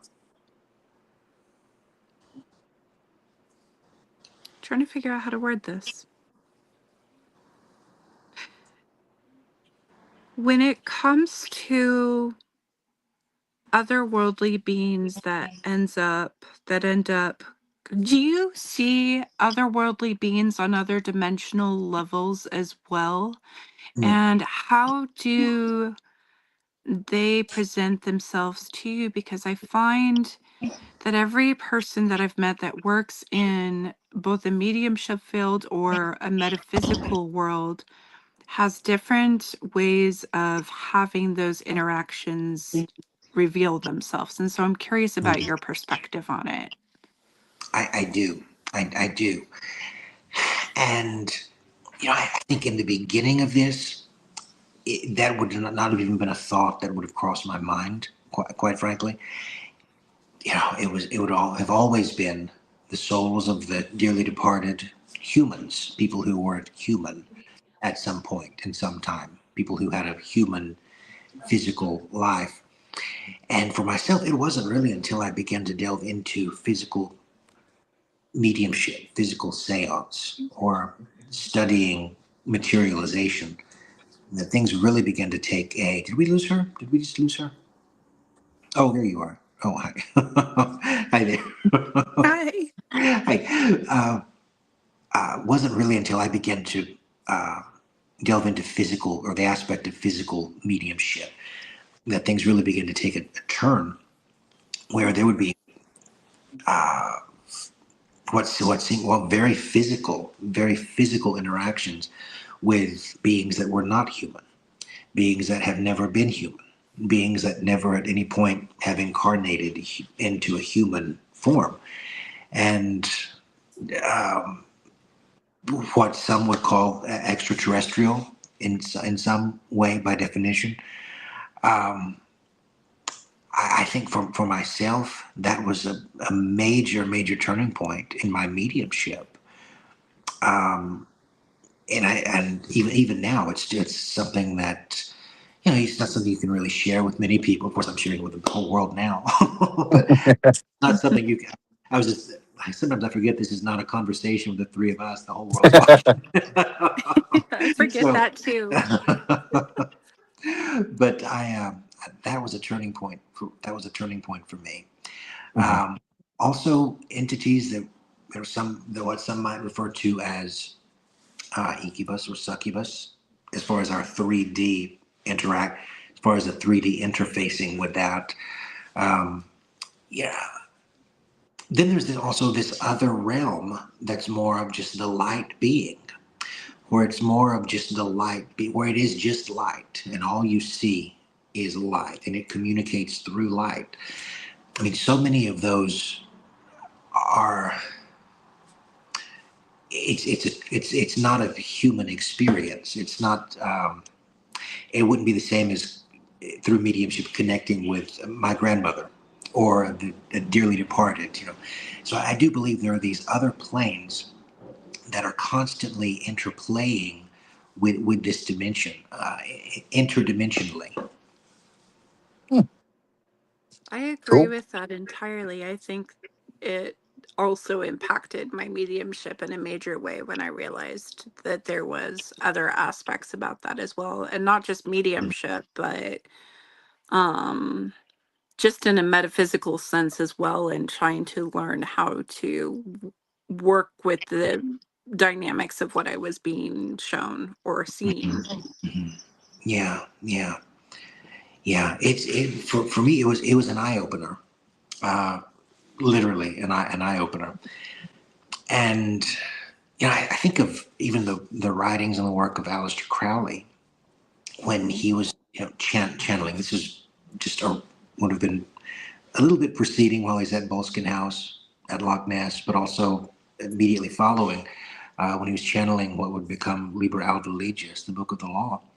But when he was drawing one of his primary guides, it would look like, if you were to look at the picture now, this sketch, it would look like what many people refer to as the Greys. Hmm. Is that a coincidence? I don't think so. I don't think so. And so, even when you get into a lot of the more of the occult teachings of that, a lot of the information isn't coming from the dearly departed that we would know of. It's coming from other things, from other worlds, other beings. What really this is going to sound insane. What really began to take, and this is dealing primarily with physical materialization seance. What really began to take that to an entirely different world for me, and still does now, would be the fact that when you think of these beings that could have a human form in another realm, when they pass and they have ghosts themselves. So channeling not only the dearly departed here, but also channeling the spirits of the departed in other realms. Oh, Now, wow. think about that. So now you're not just talking about grandma who passed. Now you're talking about this 3 foot tall being who died in a war in some other realm, telling you his story. What do you do with that? I mean, of course, you should be. I should have been locked into a padded cell years ago. Years ago. Well, But I like to think though that if we can have past lives, right? What's to say that we weren't these other beings on those other dimensions? You know. incredible. There is this. I don't know if you've seen it. And forgive me, I forget the name of the actual documentary. I need to go. I purchased it. I need to go back and watch it again though. But it's the story of Whitley Strieber, the author Whitley Strieber, who wrote Communion, also wrote The Hunger, the vampire book, The Oh, Hunger. But Whitley Strieber, who wrote Communion, about his encounter, his abduction experience. And so after that happened, in the documentary, forgive me, can't recall the name of the documentary. I heard this great story he's sharing about how after that happened, he's having these experiences that continue to happen. So he wants to gather a group of people for a retreat in his home in, I believe, upstate New York, and or vacation getaway in upstate New York, to see if we can channel these beings. Can we summon these beings? And one of the attendees was upstairs asleep, and she sees this being, physical being, walk into her room, and she's terrified, and she's communicating with this being physically, not spiritually, physically in 3D, and it's approaching the bed. It's like something from a horror film, really. Approaches the bed, and she says, through telepathy, this being communicates and says, "Why are you so afraid?" And she says, "Because you're terrifying. You're terrifying." And the being responds and says, "Oh, don't you know, dear? We're all going to look like this one day." oh, wow. And that, of course, that was shocking. That was my takeaway of the entire documentary. Quite frankly, Wow. Yeah. but there is this, even with uh, look at extraterrestrial theology. There's a concept of, are we actually ourselves when we're having these experiences? Are we actually, which Chris goes back to something that you would, with these amazing questions that you would ask, are we really just talking to ourselves? A future version of ourselves. It's something to think about. Yeah.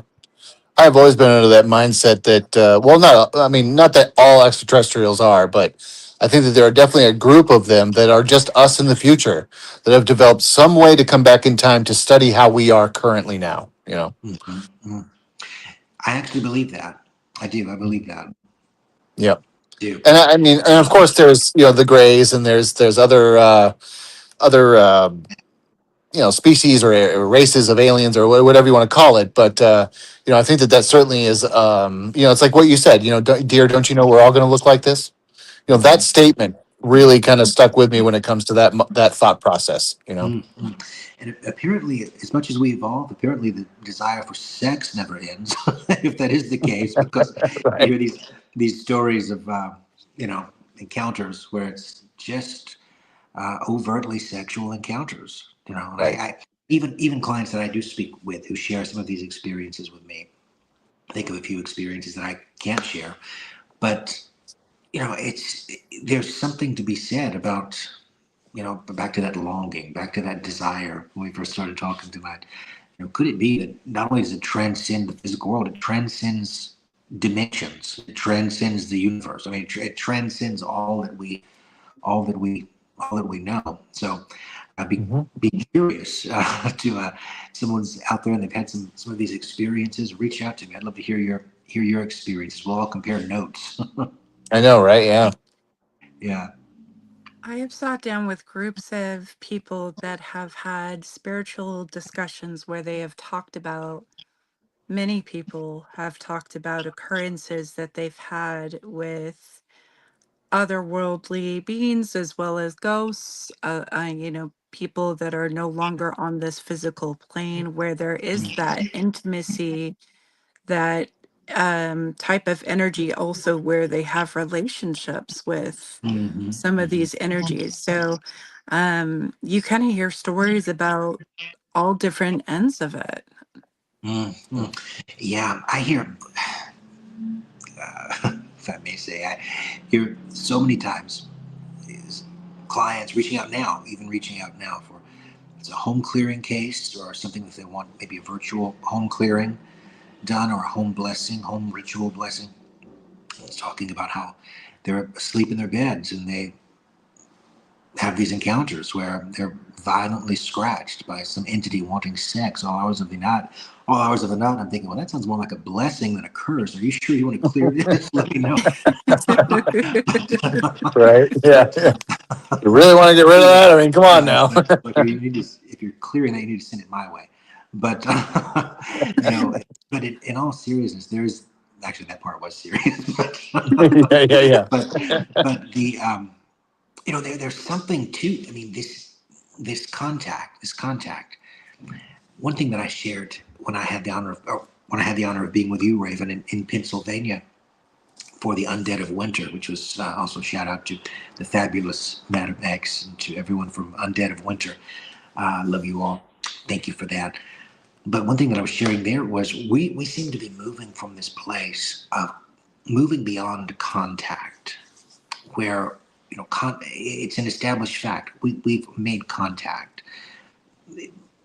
many times. We've made contact, but moving from the place of contact into the place of deeper communion with the spirit world.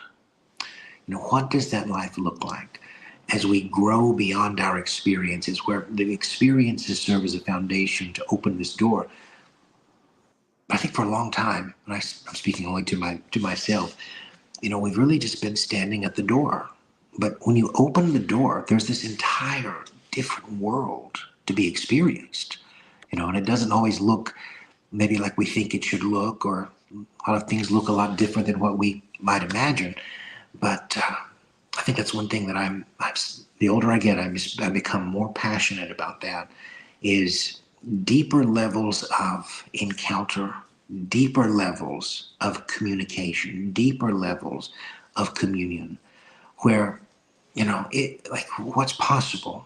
Is it possible? Is it possible to be sitting here in this seat right now and at will summon the materialization physically of something else? Is that possible? I believe it is.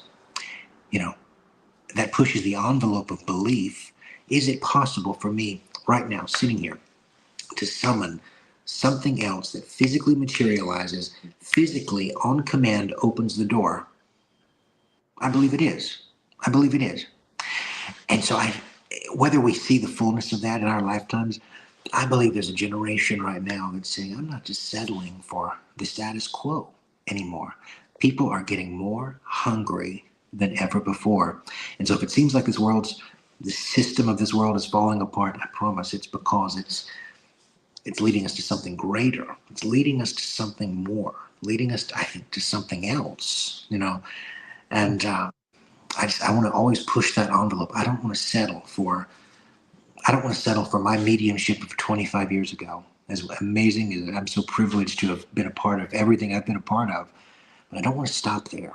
I think there's something else. We seem to be ushering in something new. I mean, it literally is the new age. Literally. Hmm.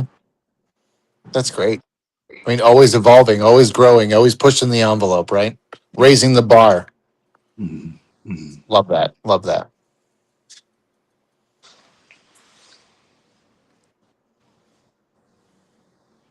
You guys are incredible, guys. I apologize. I've actually got a West Coast call from Oh Los my Angeles. goodness. I've got to jump off in about 5 minutes.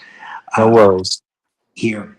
Thank you so much for having me. I love you both so much. Oh, so many people still tuning in. Love you.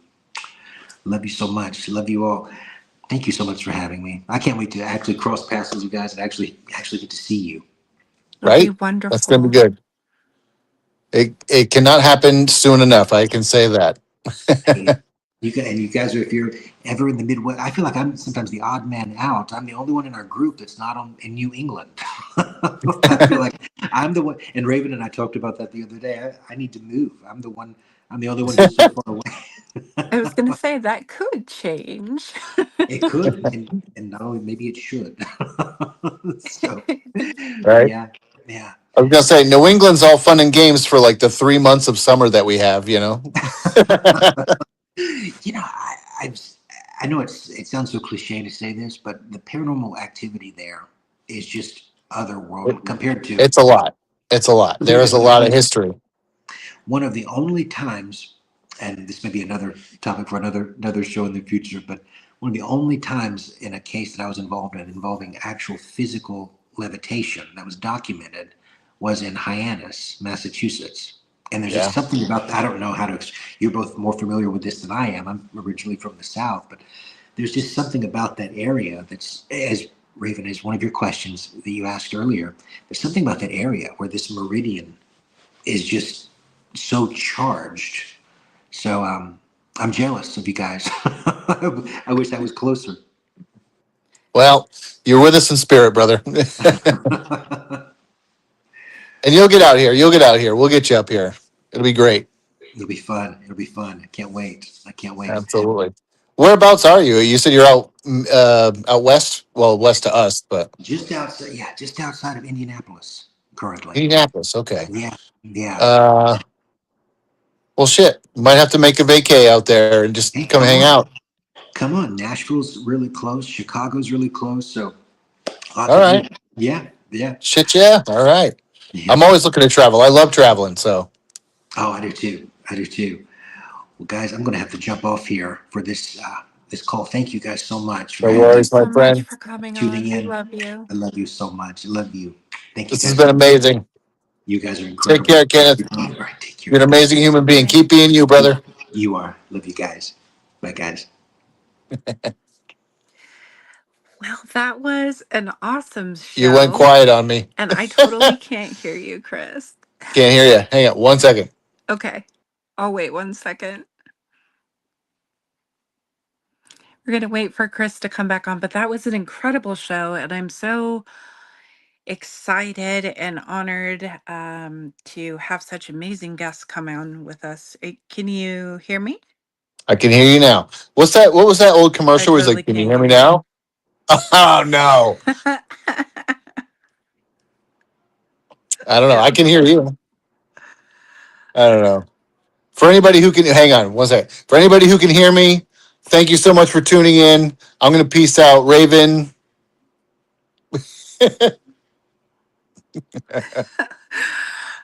Okay. Well, thank you so much for joining our show. We will be back on at 9:30 p.m.